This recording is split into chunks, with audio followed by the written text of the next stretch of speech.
इशफाक, ज़ीशान और इमरान, तुम तीनों मकान की अकबी सिमत चले जाओ। इशफाक और ज़ीशान अंदर जाएंगे जबकि इमरान तुमने बाहर रहकर निगरानी करनी है। सामने से मैं और इरफान अंदर घुसेंगे और इलियास बाहर रहकर देखभाल करेगा। सबको समझ आ गई है? आतिफ वायरलेस पे अहकाम जारी करता हुआ बोला और तमाम फर्दन फर्दन इस बात में जवाब देने लगे। ओके, अब तमाम अपनी पोजीशन की तरफ चल दें। इमरान की गाड़ी मकान की पुश्त की तरफ मुड़ गई कि उसमें मौजूद तीनों अफराद को मकान की अकबी सिमत से कार्रवाई करनी थी। उनके ऑन लोकेशन होते ही आतिफ और इरफान गाड़ी से उतरकर मोहतात अंदाज में मकान की जानिब बढ़ गए। इलियास ने भी गाड़ी से उतरकर पोजीशन संभाल ली थी। तमाम ने वायरलेस अंदरूनी लिबास में छुपाए हुए थे। बगैर तार के एयरफोन की मदद से वो तमाम एक दूसरे की बातें आसानी से सुन सकते थे। मकान की दीवार के करीब पहुंचकर आतिफ ने दाएं बाएं देखा। उसी वक्त उसे ज़ीशान की आवाज़ सुनाई दी, सर हम अंदर दाखिल हो रहे हैं। ओके, लेकिन एहतियात से, किसी से सामना हो तो उसे जिंदा पकड़ने की कोशिश करना, अलबत्ता जख्मी कर सकते हो। ठीक है सर, ज़ीशान ने कहा।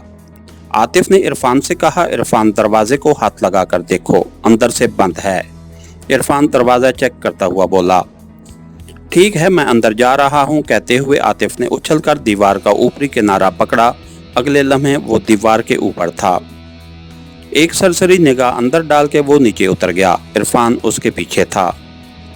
सर, हम दोनों अंदर पहुंच गए हैं, उसे ज़ीशान की आवाज़ सुनाई दी। वो बोला, हम भी। इरफान ने कहा, सर मुझे तो मकान खाली महसूस हो रहा है।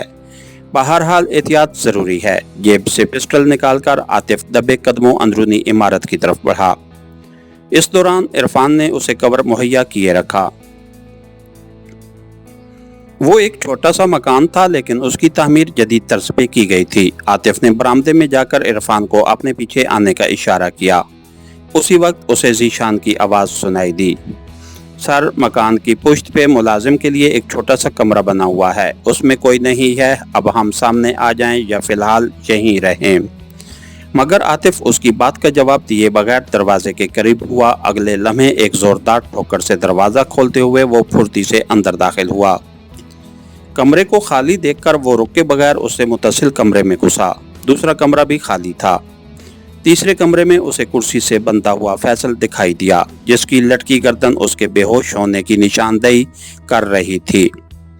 उसके करीब रुके बगैर उसने आखिरी कमरा भी देख लिया। तमाम मकान खाली पड़ा था। सर, किचन और बाथरूम भी खाली हैं, उसे इरफान की आवाज़ सुनाई दी।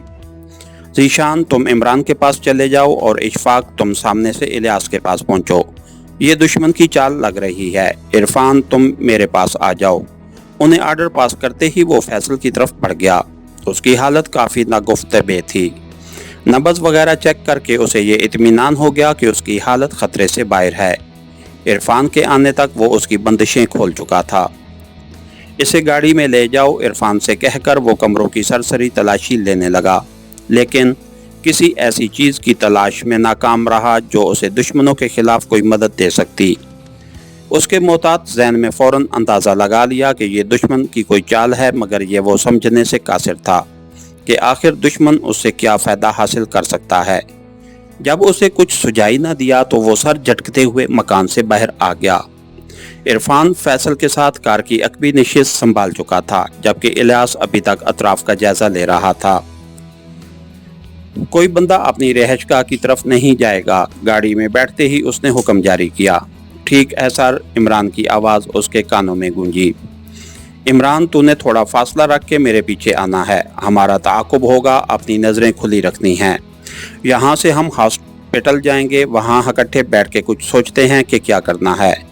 राइट सर, इमरान का जवाब सुनते ही उसने कार आगे बढ़ा दी। इसके साथ ही हमारी आज के एपिसोड का इख्तिताम हुआ।